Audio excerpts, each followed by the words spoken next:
ओम साई राम। साई सच्चरित्र हिंदी में आज से शुरू कर रही हूँ। अध्याय 1। पुरातन पद्धति के अनुसार श्री हेमंत पंत श्री साई सच्चरित्र का आरंभ वंदना द्वारा करते हैं। 1। प्रथम श्री गणेश को साष्टांग नमन करते हैं, जो कार्य को निर्विघ्न समाप्त कर उसको यशस्वी बनाते हैं और कहते हैं कि श्री साई ही गणपति है। 2। फिर भगवती सरस्वती को, जिन्होंने काव्य रचने की प्रेरणा दी, और कहते हैं कि श्री साई भगवती से भिन्न नहीं है, जो कि स्वयं ही अपना जीवन संगीत बयान कर रहे हैं। 3। फिर ब्रह्मा, विष्णु और महेश, जो क्रमशः उत्पत्ति, स्थिति और संहार करता है, और कहते हैं कि श्री साई और ये अभिन्न है एवं स्वयं ही गुरु बनकर भवसागर से पार उतर देंगे। 4। फिर अपने कुल देवता श्री नारायण आदिनाथ की वंदना करते हैं, जो कि कोकण में प्रकट हुए। कोकण वो भूमि है जिसे श्री परशुराम जी ने समुद्र से निकालकर स्थापित किया था। तत्पश्चात वो अपने कुल के आदि पुरुषों को नमन करते हैं। 5। फिर श्री भरद्वाज मुनि को, जिनके गोत्र में उनका जन्म हुआ। पश्चात उन ऋषियों को, जैसे याज्ञवल्क्य, भृगु, पराशर, नारद, वेदव्यास, सनक, सनातन, सनत कुमार, शुक, शौनक, विश्वामित्र, वशिष्ठ, वामदेव, जमिनी, वैशंपायन, नभयंद्रियो इत्यादि तथा आधुनिक संत जैसे निवृत्ति, ज्ञानदेव, सोपान, मुक्ताबाई, जनार्दन, एकनाथ, नामदेव, तुकाराम, कन्हा, नरहरि आदि को नमन करते हैं। 6। फिर अपने पितामह सदाशिव, पिता रघुनाथ और माता को, जो उनके बचपन में ही गत हो गई थी। फिर अपनी चाची को, जिन्होंने उनका भरण पोषण किया, और अपने प्रिय भ्राता को नमन करते हैं। 7। फिर पाठक को नमन करते हैं, जिनसे उनकी प्रार्थना है कि वो एकाग्रचित्त होकर कथामृत का पान करें। 8। अंत में श्री सच्चिदानंद सद्गुरु श्री साईनाथ महाराज को, जो कि श्री दत्तात्रेय के अवतार और उनके आश्रयदाता है, और जो ब्रह्म सत्य जन्म मिथ्या का बोध करा कर समस्त प्राणियों में एक ही ब्रह्म की व्याप्ति की अनुभूति कराते हैं। सर्व श्री पराशर, व्यास और शांडिल्य आदि के समान भक्ति के प्रकाशों का संक्षेप में वर्णन कर अब ग्रंथकार महोदय निम्नलिखित कथा प्रारंभ करते हैं। गेहूं पीसने की कथा। सन 1910 साल में एक दिन मैं प्रातःकाल श्री साई बाबा के दर्शनार्थ मस्जिद में गया। वहाँ का विचित्र दृश्य देख मेरी आश्चर्य का ठिकाना न रहा कि साई बाबा मुंह हाथ धोने के पश्चात चक्की पीसने की तैयारी करने लगे। उन्होंने फर्श पर एक टाट का टुकड़ा बिछा, उस पर हाथ से पीसने वाली चक्की रखी। उन्होंने कुछ गेहूं डालकर पीसना आरंभ कर दिया।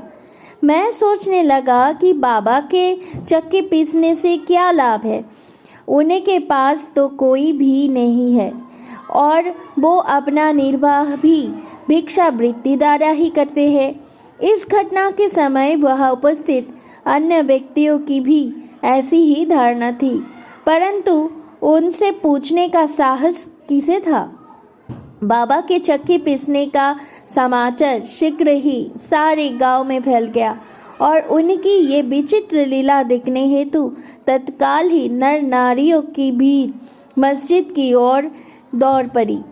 उनमें से 4 निडर स्त्रियां भीड़ को चिढ़ती हुई ऊपर आई और बाबा को बलपूर्वक वहाँ से हटाकर उनके हाथ से चक्की का खूंटा छीनकर तथा उनकी लीलाओं का ज्ञान करते हुए उन्होंने गेहूं पीसना प्रारंभ कर दिया।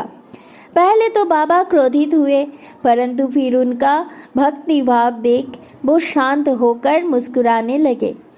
पीसते पीसते उन स्त्रियों के मन में ऐसा विचार आया कि बाबा के ना तो घर द्वार है और ना इनका कोई बाल बच्चे है तथा ना कोई देख रेख करने वाला भी है।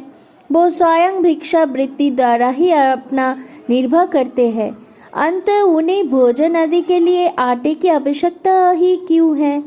बाबा तो परम दयालु है, हो सकता है कि ये आटा वो हम सब लोगों में ही वितरण कर दे।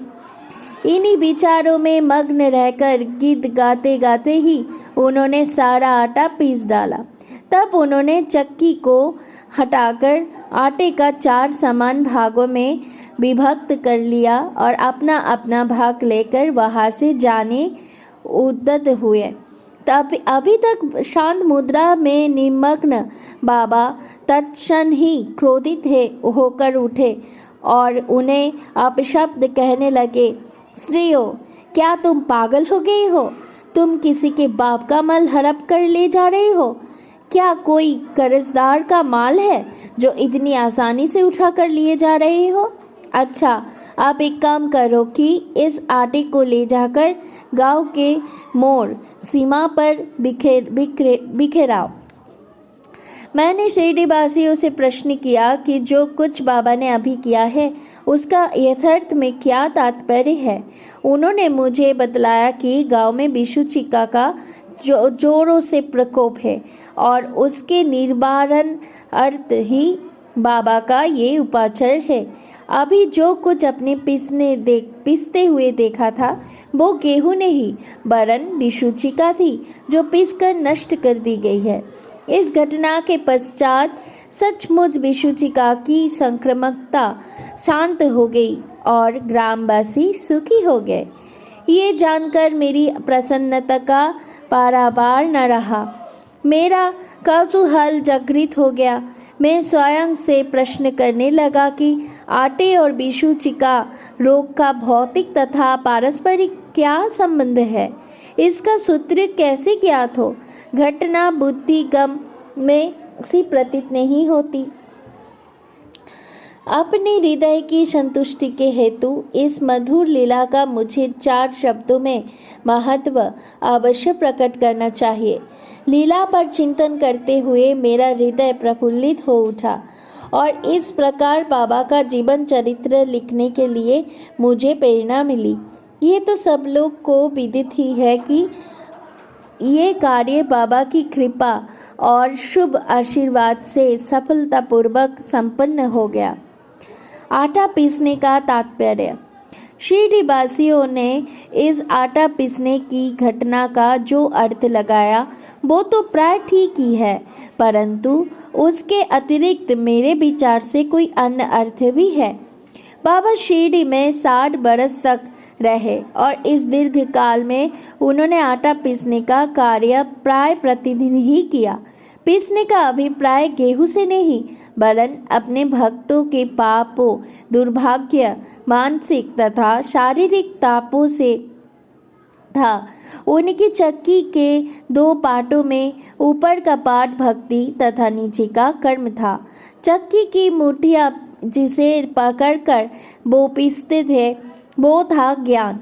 बाबा का दृढ़ विश्वास था कि जब तक मनुष्य के हृदय से प्रवृत्तियों, आसक्ति, घृणा तथा अहंकार नष्ट नहीं हो जाते, जिनका नष्ट होना अत्यंत दुष्कर है, तब तक ज्ञान तथा आत्मानुभूति संभव नहीं है।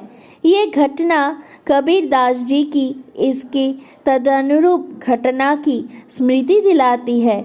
कबीरदास जी एक स्त्री को अनाज पीसते देखकर अपने गुरु निपट निरंजन से कहने लगे कि मैं इसीलिए रोदन कर रहा हूँ कि जिस प्रकार अनाज चक्की में पीसा जाता है उसी प्रकार मैं भी भव सागर रूपी चक्की में पीसे जाने की यातना का अनुभव कर रहा हूँ। उनके गुरु ने उत्तर दिया कि घबराओ नहीं, चक्की के केंद्र में जो ज्ञान रूपी दंड है उसी को दृढ़ता से पकड़ लो। जिस प्रकार तुम मुझे करते देख रहे हो उससे दूर मत जाओ, बस केंद्र की ओर ही अग्रसर होते जाओ और तब ये निश्चित है कि तुम इस भावसागर रूपी चक्की से अवश्य ही बच जाओगे। ओम श्री सद्गुरु साईनाथ अर्पणमस्तु। शुभम भवतु। ओम साई राम।